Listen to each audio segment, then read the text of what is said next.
Hi, I'm James Millar. I'm a textile designer and I'm also a tutor on the Fashion Textiles course at Middlesex University. Prior to joining Middlesex, I used to be the design director at Liberty, the London department store, and I looked after the design team there who do their own line of fabrics and their own line of products. And that's where I first became aware of the Silver Studio archive, because Liberty was one of their main customers in the early part of the 20th century. The Silver Studio was a textile design studio selling designs for furnishing and dress fabrics from the Victorian times through to the 1960s. And here behind me you can see some of the designs that they produced. I think it's really fascinating to come and see an archive like this because it represents a lost way of working. Nowadays textile designers rely on computers, and so it's really inspiring for me to see really beautiful drawings and paintings working in a way that no longer occurs in the industry. The Silver Studio was a commercial textile studio, designing prints mostly for interiors, for furnishing fabric, for wallpaper and for dress fabrics. The collection is full of really beautifully, wonderfully coloured gouache paintings, drawn in repeat. It's a craft that is no longer really practiced within the modern textile industry.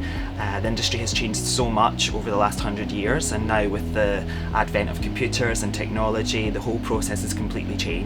And so therefore it's really fascinating to look into an archive like this and see how it used to be done 50, 60, 70, 100 years ago.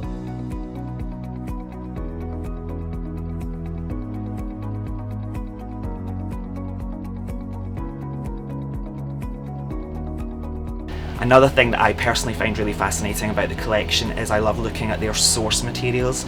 Nowadays the internet means designers can Google anything they want to look for inspiration, but back then there weren't even books to speak of. Photography was a brand new medium when the studio first started, so I personally love looking at all the original source material, which includes beautifully hand-tinted lithographic prints, early photography from the 1890s, lots of etchings drawn from museums which were then published in wonderful catalogues.